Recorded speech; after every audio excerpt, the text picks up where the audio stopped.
Friends, welcome to Harshika ma'am channel. இன்றைக்கி என்ன video பார்க்க போகிறோம்னா கோல்டு லோன் தான் பார்க்க போகிறோம். அது ஆர்பிஐயில் என்னென்ன ரூல்ஸ் மாற்றிருக்கிறாங்கன்னு சொல்லிட்டு பார்க்க போகிறோம். நீங்கள் இப்போ தான் வீடியோ ஃபஸ்ட் டைம் பார்க்குறீங்கன்னா மறக்காமல் சப்ஸ்கிரைப் பண்ணி பாருங்கள். பக்கத்தில் இருக்க பெல் ஐக்கன் டேப் பண்ணிங்கன்னா நான் ரெகுலராக போடுற வீடியோ உங்களுக்கு நோட்டிஃபிகேஷன் வரும். வாங்க வீடியோக்குள்ளே போகலாம்.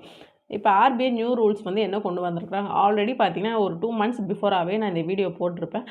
ஆர்பிஐயில் ரூல்ஸ் சேஞ்ச் பண்ண போகிறாங்க. இது மாதிரி நகை கடன் அடகு வைக்கிறவங்க யாருமே நகை மீட்டுறதில்லை. அதனால் அது இஎம்ஐ மெத்தட் கொண்டு வர போகிறாங்கன்னு சொல்லிட்டு நான் ஆல்ரெடி போட்டிருந்தேன். அப்பயே அது வருமா வராதா ஒரு டவுட் வேறு இருந்துச்சு.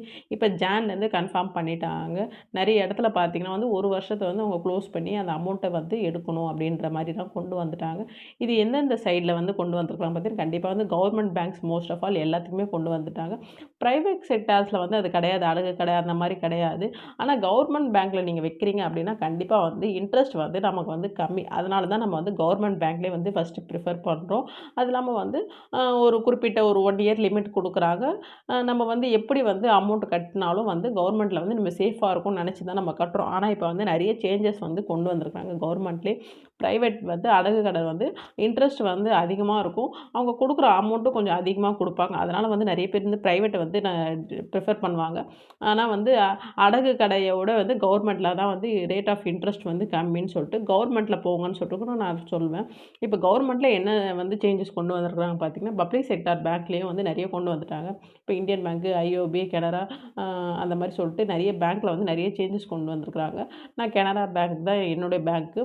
அதில் என்ன சேஞ்சஸ் கொண்டு வந்திருக்கிறாங்க, அவங்க என்னென்ன சொல்லியிருக்கிறாங்கன்னு ஃபஸ்ட்டு பார்த்துடலாம். இப்போ 1 yearல கண்டிப்பாக க்ளோஸ் பண்ணணும் அப்படின்றத நாம்ஸாகவே கொண்டு வந்துட்டாங்க. ஜனவரிலேருந்து நீங்கள் எப்போ நகை வச்சாலும் பரவாயில்ல 1 yearக்குள்ளே கண்டிப்பாக க்ளோஸ் பண்ணிடணும் அப்படின்ற மாதிரி சொல்லியிருக்காங்க. ஃபஸ்ட்டு கோல்டு ரேட் அவங்க எப்படி நமக்கு தராங்க அப்படின்னு பார்த்தீங்கன்னா 7500 இன்றைக்கி கிராம் விற்குதுன்னு பார்த்துக்கோங்க. ஒரு கிராம் அதில் 75% வேல்யூ எடுத்துப்பாங்க. அப்போ பார்த்தீங்கன்னா 5600 rupees ஒரு கிராமுக்கு ஆனால் மோஸ்ட் ஆஃப் ஆல் கவர்மெண்ட் பேங்க்லலாம் பார்த்தீங்கன்னா 4900 to 5300 இதில் தான் கொடுக்குறாங்க.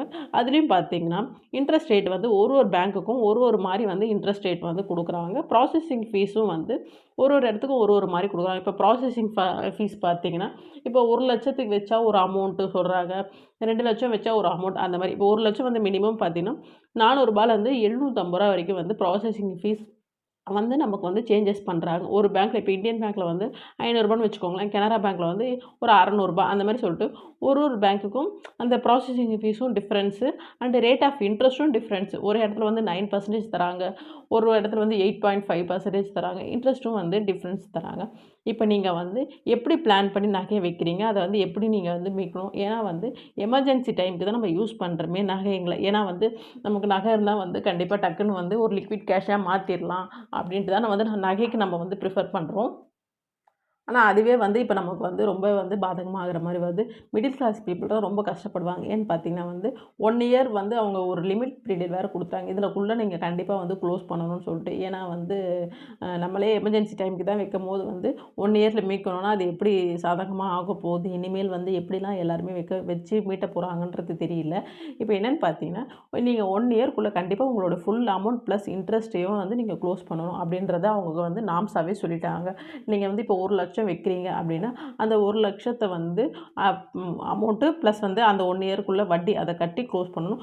அதுவும் பார்த்தீங்கன்னா நீங்கள் என்றைக்கு இப்போ இன்றைக்கி முடியுது 10ஆம் தேதி முடியுதுன்னா 9ஆம் தேதியே போய் நீங்கள் அப்ரோச் பண்ணி நம்ம க்ளோஸ் பண்ணணும். அப்படி நீங்கள் ஒரு நாள் போனால் கூட அவங்க நமக்கு பிஃபோராகவே கால் பண்ணுறாங்க. கால் பண்ணிவிட்டு என்ன சொல்கிறாங்க, உங்கள் நகை ஏலத்துக்கு போயிடும் அப்படின்ற மாதிரி ஒரு ஆப்ஷன் சொல்கிறாங்க.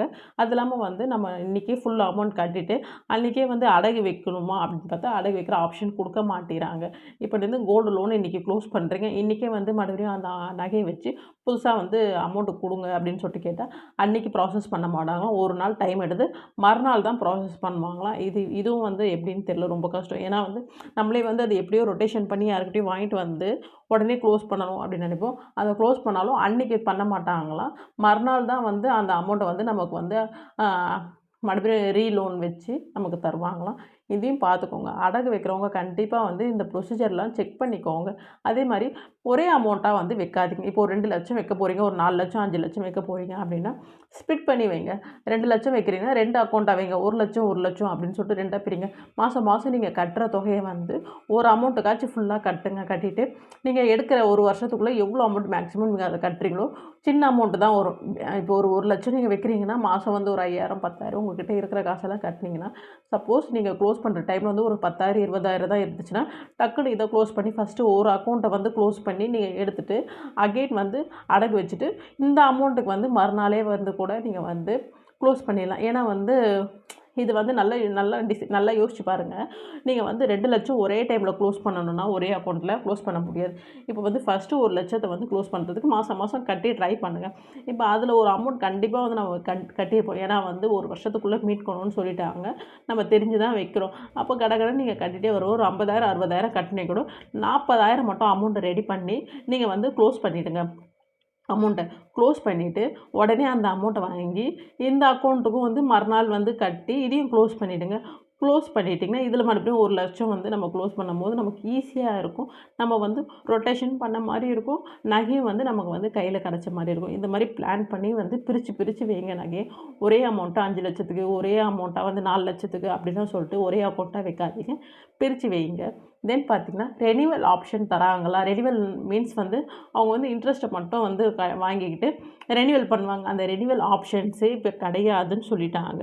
ரெனிவல் பண்ண மாட்டோம். ஃபுல் அமௌண்ட் செட்டில் பண்ணால் தான் வந்து உங்களால் வந்து நகையை வந்து க்ளோஸ் பண்ண முடியும்னு சொல்லிட்டாங்க. அதனால் வந்து ரெனிவல் ப்ராசஸே கிடையாது. இப்போ 1 இயரில் நீங்கள் க்ளோஸ் பண்ணலாம் என்ன ஆகும்னு பார்த்தீங்கன்னா, அந்த நகை வந்து ஏலத்துக்கு போய்டுன்னு சொல்கிறாங்க. அது எப்படி எனக்கு வந்து சொல்கிறாங்கன்னு தெரியல.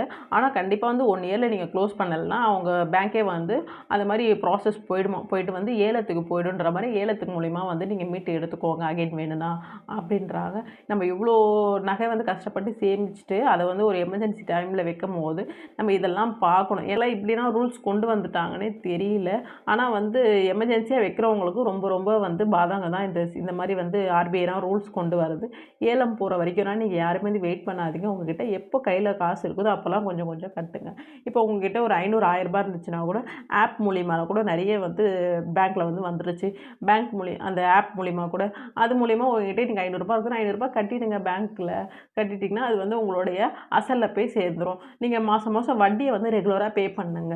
எக்ஸ்ட்ரா அமௌண்ட் எதனா கிடைக்குது அப்படின்னா கண்டிப்பாக அதை வந்து பே பண்ணுங்கள். இப்போ 1 இயர் அவங்களே சொல்லிட்டாங்க. நம்ம இன்றைக்கி வைக்கிறோம்.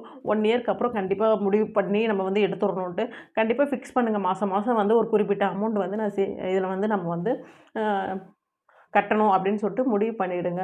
முடிவு பண்ணி வட்டி அசலுமா சேர்த்து மாதம் கட்டிட்டு வாங்க. என்கிட்ட இன்றைக்கி ஒரு 2,000 தான் இருக்குது. 2,000 கட்டிடுங்க அசலில். அந்த மாதிரி கொஞ்சமாக கட்டினீங்கன்னா கண்டிப்பாக வந்து உங்களுக்கு வந்து அது ஈஸியாக இருக்கும். நிறைய பேர் பார்த்திங்கன்னா நகையை வந்து அடகு வச்சுட்டு வந்து புது நகை வாங்குவாங்க. அவங்களுக்குலாம் ரொம்ப கஷ்டம். இனிமேல் வந்து நான் முதலேருந்தே அதுக்கு அகெயின்ஸ்டாக தான் சொல்லிகிட்டு இருப்பேன்.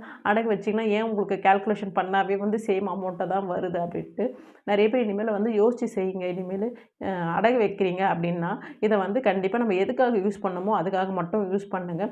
இதை வந்து நான் வந்து மறுபடியும் புது நகை எடுக்கிறேன் அப்படின்ற மாதிரி வந்து உள்ளே போகாதீங்க. ஏன்னா 1 இயர்க்குள்ளே நீங்கள் அமௌண்ட்டை வந்து க்ளோஸ் பண்ணி ஆகணும். அது இல்லாமல் நீங்கள் கட்டுற அன்றைக்கி வந்து நீங்கள் புது நகை எடுக்கும் போது அதுக்கு வந்து வேஸ்டேஜ் ஜிஎஸ்டி எல்லாம் கட்டி தான் எடுக்கணும். அதனால் நமக்கு வந்து கேல்குலேஷன் பண்ணி பார்த்தா மாதம் நீங்கள் இந்த நகைக்கு அடகு வைக்கிற அமௌண்ட்டு கட்டுறதுக்கு நீங்கள் மாதம் ஒரு சீட்டையை கூட போட்டு நீங்கள் அதில் கூட புது நகை எடுத்துக்கலாம். அடகு வச்சு எடுக்காதீங்கன்னு தான் நான் என்னோட சொல்வேன். ஏன்னா இதில் ப்ராசஸிங் ஃபீஸ் இருக்குது. தென் பார்த்தீங்கன்னா 1 இயர்க்குள்ளே டார்கெட் வந்து நம்ம கண்டிப்பாக க்ளோஸ் பண்ணணும்னு இருக்குது. சப்போஸ் வந்து ஸ்கிப் பண்ணால் ஒரு நாள் ஸ்கிப் பண்ணால் கூட வந்து ஏலத்துக்கு போய்டுன்னு சொல்கிறாங்க. அதனால் எல்லாம் தெரிஞ்சு செய்யுங்க. கேல்குலேஷன் பண்ணி பார்த்தீங்கன்னா கண்டிப்பாக வந்து நீங்கள் வந்து புது நகை பழைய நகை அடக்கி வச்சு புது நகை வாங்கும்போது என்ன டிஃப்ரென்ஸ் வருதுன்னு பாருங்கள். ஏன்னா வந்து அதில் வேஸ்டேஜ் நம்ம கட்டணும். இந்த நகைக்கு கட்டும் போது ஒரு ப்ராசஸிங் ஃபீஸ் கட்டணும். மாதமான வட்டி கட்டணும். இது 2த்தையுமே சேர்த்தாவே வந்து நம்ம ஒரு பெரிய அமௌண்ட் வரும். அதனால் வந்து கையில் எப்போல்லாம் காசு இருக்குதோ அதை வந்து ஒரு கோல்டு காயினாக வாங்கி வச்சுக்கோங்க. இல்லைனா வந்து ஒரு சீட்டாக போட்டுக்கோங்க. அப்படி பார்த்து நீங்கள் நகையை வாங்குங்க, புது நகை. கவர்மெண்ட் இனிமேல் வந்து ரொம்ப ஸ்ட்ரிக்ட் ஆகிட்டே வராங்க. கோல்டு லோன் வைக்கிறவங்களுக்கு கண்டிப்பாக வந்து உங்களுக்கு வந்து அவசர தேவை, கண்டிப்பாக எனக்கு வந்து நீட்ஸ் அப்படின்றவங்க போங்க. ஆனால் ஏன்னா வந்து எப்படி வந்து இனிமேல் வந்து ஒரு இடம் வாங்குறாங்க, இல்லைனா ஒரு எஜுகேஷனுக்காக வந்து அமௌண்ட்டை சேர்க்குறாங்க அப்படின்றவங்க வந்து எப்படி வந்து அமௌண்ட்டை வந்து கட்டுறதுன்றது தான் கொஞ்சம் கஷ்டம். ஏன்னு பார்த்தீங்கன்னா, ஒரு அமௌண்ட் வந்து ஒரு வீடு கட்டுறோம், ஒரு 5 லட்சம் 10 லட்சம் நகை வைக்கிறோம். அது வந்து எப்படி ஒரு வருஷத்தில் எப்படி அவ்வளோ பெரிய அமௌண்ட்டை வந்து மீட்க முடியும் தெரியல. கண்டிப்பாக வந்து பேங்க்கில் வந்து வேறு சொல்யூஷன் தந்தால் வந்து ஈஸியாக இருக்கும். ஏன்னு பார்த்தீங்கன்னா வந்து எல்லாருமே வந்து ரொம்ப கஷ்டப்பட்டு சின்ன சின்ன தொகையை வச்சு தான் அமௌண்ட்டை வந்து சேவிங்ஸ் பண்ணிவிட்டு அதில் ஒரு கோல்டு வாங்கி அதை வந்து ஒரு எமர்ஜென்சி டைமுக்கு லோனாக போகிறாங்க. ஆனால் இது மாதிரி கொண்டு வரும்போது வந்து ரொம்ப கஷ்டம். இனிமேல் யார் வந்து கோல்டு லோன் வச்சிருந்தாலும் நல்லா யோசித்து நமக்கு எதுக்காக வைக்க போகிறோம், நம்மளால் ஒரு வருஷத்துக்குள்ளே மீட்க முடியுமா தெரிஞ்சிட்ட பிறகு வந்து வைங்க. இப்போ வந்து அப்டேஷன் வந்தது இதுதான். ஆர்பிஐயில் வந்து இதை மாதிரி சொல்லிட்டாங்கன்னு சொல்லிட்டு எல்லா பேங்க்குக்கும் வந்து ப்ரொசீட் பண்ண ஆரம்பிச்சிட்டாங்க. உங்கள் பேங்க்கில் ப்ரொசீட் பண்ணிட்டாங்கன்னு சொல்லுங்கள், அந்த பேங்க் பேரையும் மென்ஷன் பண்ணுங்கள். தென் பார்த்தீங்கன்னா வந்து கோல்டை வைக்கும் போது கவனமாக வைங்க. ஒரு வருஷத்துக்குள்ளே மீட்கணும். இதை மட்டும் நீங்கள் டார்கெட் பண்ணிக்கோங்க. இந்த வீடியோ உங்களுக்கு பிடிச்சிருந்தா மறக்காமல் லைக் பண்ணுங்கள், உங்கள் ஃப்ரெண்ட்ஸ் அண்ட் ஃபேமிலிக்கு ஷேர் பண்ணுங்கள். நீங்கள் இப்போ தான் வீடியோ ஃபஸ்ட் டைம் பார்க்குறீங்கன்னா மறக்காமல் சப்ஸ்கிரைப் பண்ணி பாருங்கள். தேங்க்யூ ஃபார் வாட்சிங் ஃப்ரெண்ட்ஸ். பை.